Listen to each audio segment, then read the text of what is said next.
What is up? Cass from the Dales. It didn't Hello, rhyme. Nick in Chicago. My name doesn't rhyme with much that's appropriate. Dallas from the Callus. Nope, don't like that either. Gross.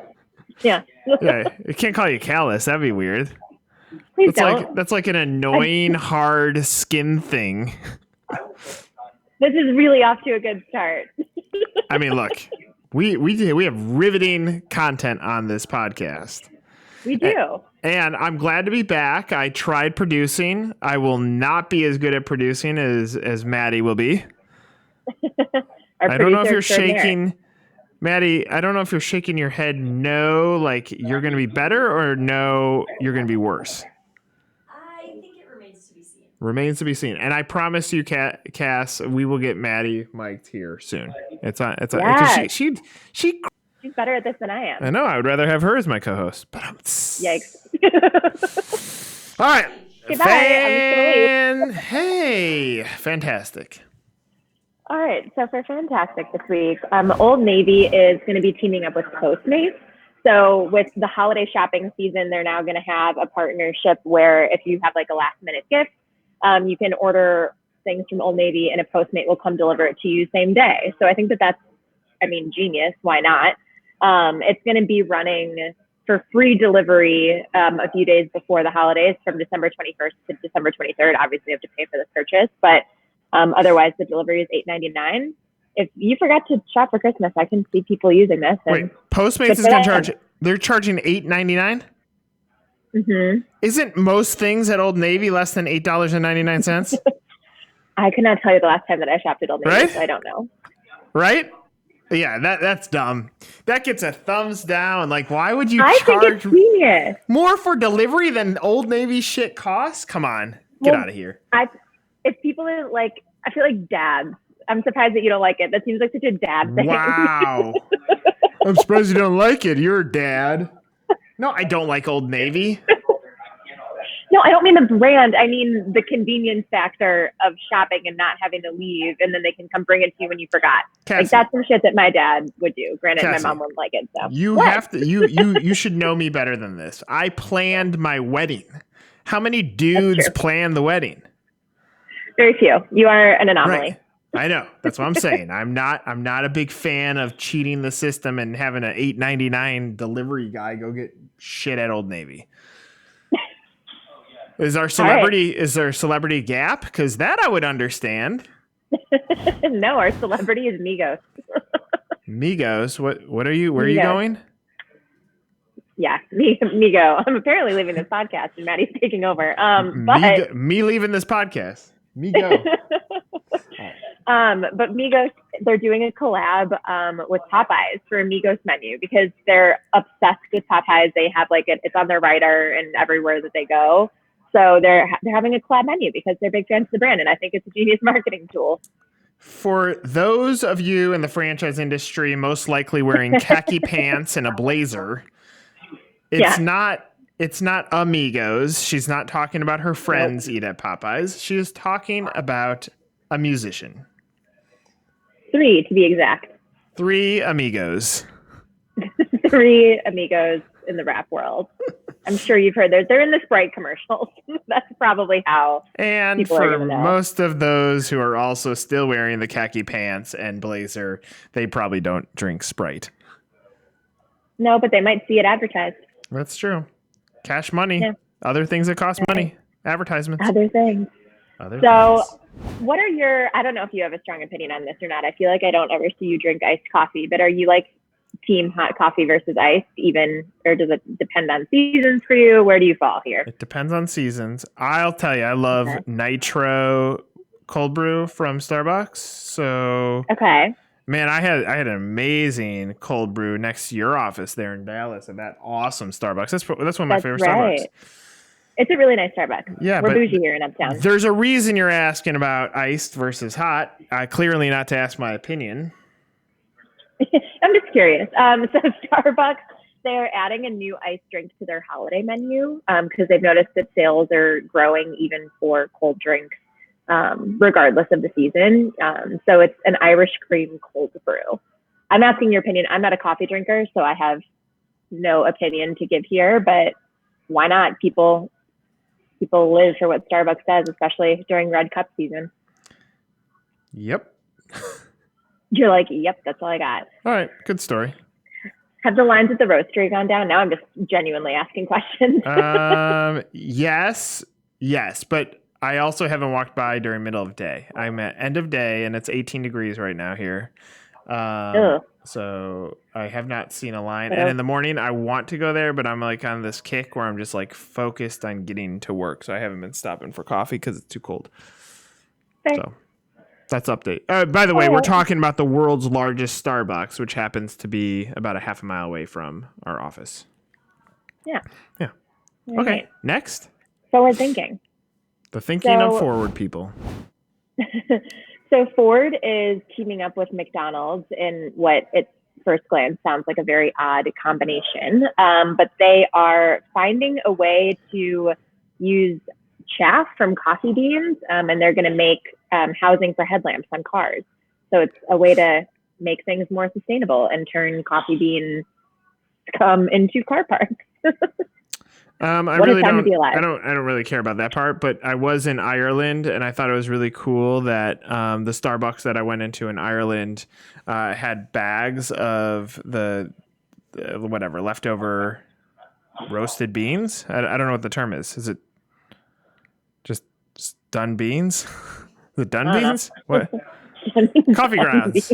Yeah, but they're done coffee grounds. Anyway, they had them in bags for people to take home in Ireland, in Dublin, and for their gardens. I thought that was a nice touch. So anytime we can find a little bit more use for something, I like Amazon. I bought something this morning, and it said, "Do you want them delivered on the same day to save money?" I was like, I think that's a good idea. It's about time they added that. I feel like right now they ship things in 5 million packages. Do you have someone behind you? Yeah, there is someone standing behind me on the phone. Yes. You're live on Franchise Podcast Today. You're in my headphones, so he can't hear you. Damn it. Am I a friend? Wait, can we make him a friend or foe? Yo, Bob. Sure. What do you think his name is? Fair.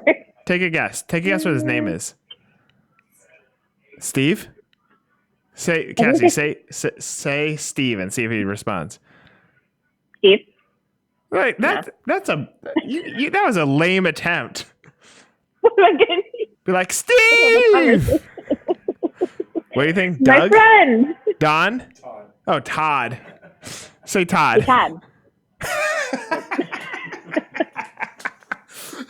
You know what? Screw it. We're changing this whole podcast. What we're going to do is you're going to position this and we're going to try to guess people's name behind you. I'm into that. I like that for friend or foe. Yeah, that would be a good one. Not what we're talking about, though. I'm going to go with this guy being a friend because he's chilling. So this story, so I'm fascinated by this. I hope that I'm not the only one, but I don't know if you've heard of the luggage company called Away. Yes, I read this story this morning. Yeah, so they have really trendy like Instagram influencer luggage. It's expensive, but it's durable. It's like the hard shell casing. And they basically had a bunch of former employees that went to The Verge and went kind of on the record using the pseudonyms of how horrible and toxic the culture was. Yep. And so now they've already brought in a new CEO to come in and start fixing things. But it's just obviously, that whatever you put in text today is something that you could screenshot it. It can be taken wherever, yep. But even if you're an employer, it's something to consider. It's a fascinating read. She's a dumbass. Sorry. Of course she is. You don't go on a Slack channel, bash your employees, force them not to have personal conversations. Like, look, here are the truths. It's called a job. A lot of people don't like jobs. They're there to make the money, live life. Nobody really plays to work. It's not the way that things work. Understand, like you got to have flexibility. You got to know what it is. Two, I don't know if that's like a millennial CEO thing, but that seemed kind of weird. Like you're bashing people and putting them down. I mean, I guess it's one side, you're being transparent. You know where you stand with that crazy loon. But I thought that was weird. And then the new CEO I think he was a CEO of Lululemon. So that seems right because they had some issues on their brand too. So I don't know. Everything that's said there are no secrets. I heard Jerry Seinfeld, like the best advice I gave. He goes, if you've told one person, it's no longer a secret. So the second you open up your mouth, just expect that it can be said anywhere. And therefore, there's no more racist shit being said because now all these NHL coaches are getting fired for that crap. There's no more bashing of sexuality, which that happened in all these Twitter feeds and all these athletes years ago when they thought that it was kosher to do it. Like, just stop saying dumb shit or be willing to own up when your ass gets busted. She got busted. Goodbye. Goodbye. I was laughing during that. My friend was like very concerned with this podcast when he walked by me. Anyways. By the way, you said your friend. You have friends that work there? That's cool. I'm not mean in that mean way. I was trying to tell a joke about that CEO lady because now she's away. Dad joke. All right, what's up? We're not right back. We're heating up. You're talking about taking responsibility for yourself and how even in the personal sense. I just talked about it. Only you can do. Tell me more. So the analogy that you use is your weight loss journey, and you went on. For something like that, it's something that only you can control. Same thing with anything that's going to make you happy or different. So if you have something that you want to make happen, and you're the only person that's in control of it, you just have to make a change. Otherwise, it's not going to happen. Yeah, so I've been on this crazy kick recently on just discovery of choice. I'll put this into a few buckets. And Cassie, I'm gonna will you half of the time here, so you think about what you want to say. But I think the most powerful tool that we have as humans is choice, and that's choice how we respond. It's choice how we purchase things.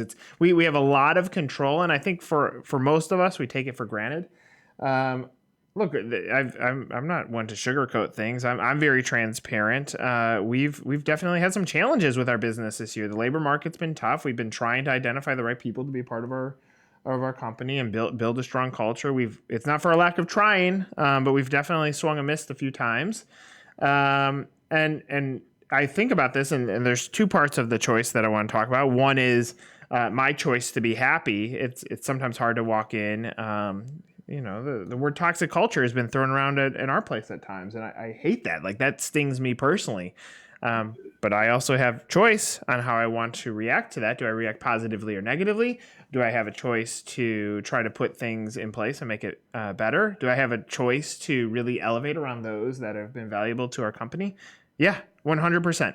So the choice there. And then on the other side, because you do have a choice in where you work, you also have a choice on how you react. You have a choice when some bonehead tells you something negative that is garbage, whether you believe it or not. You have a choice if you want to believe fake news or not. So there is plenty of choice in this world, and I'm really stuck on this. And part of what I'm sure I wrote about in this column, I've been writing these now 3 months in ahead. 1 minute left. I'm going to will you sometime in a second. Because I also have the choice to put food in my mouth. So I can't look around and blame anyone other than myself for the weight that I had gained. Or the weight that I lose. It's all on me. And when you come to understand that it's on you, it should make you be a little bit happier or at least understand that it falls on you. Your thoughts? No, I completely agree. And this is actually something that I've been trying to work on with myself, because I'm going to use the phrase that Lauren Mormon, one of our coworkers and friends, said to me earlier, the quote unquote tornado of stress, which is my new favorite thing. And I think can definitely apply to me at sometimes. I'm someone that hangs on to shit. So I think that it's just a matter of I could go home after the workday is done and spend another couple hours of my time freaking out about all the work that I didn't do that day, or the shitty response that I got from someone, or why something didn't work. Or I can actually sit down and do work that's going to make it better, rather than just brewing about something in my head. You can actually just do the thing or give yourself a break, because the reality is you might, for me at least, I know that I'm probably worrying about things that other people wouldn't even consider to be a stressor. So it's up to you at the end of the day. A lot of the stress, I think, that people say, because it's almost like a cultural thing to say that you have anxiety these days, and I'm not discounting the fact that people do, but I think a lot of it is self-created and self-manifested, and if we can do something to take it off of our own shoulders, then why the hell don't we? Yeah. I mean, look, we're in a world of connectivity. and accessibility that, you know, I was on the tail end of folks that had to go to the library to study or to figure things out or to read an encyclopedia. I would imagine there are folks in our company now that don't even know what that means. They're like, you mean Wikipedia? You said it wrong, dummy. But in a world of accessibility, when you don't, like when something feels slightly off from getting access to what you want, I think it does create anxiety. It creates frustration, but you have to get back to like the center ground. I think for all human beings is when you realize that you have choice, and probably more choice today than ever before in the history of our world. So that means we're progressing in some world in the history of the United States. That choice is getting to be a little bit more strong of a thing, not judged by external forces. I think when you embrace choice, then it changes your outlook. So what I would encourage, especially for those of you that don't have your New Year's resolution locked down yet, maybe do something around that. Like, know that your happiness next year is your happiness. You're in charge of it. True. Cassie, I appreciate it. Maddie, awesome work over there. If this works, maybe. Only if it worked. Otherwise, we take it back. We take it back. This is another episode of Live to Tell. See ya. Bye. Bye. That was a fun one.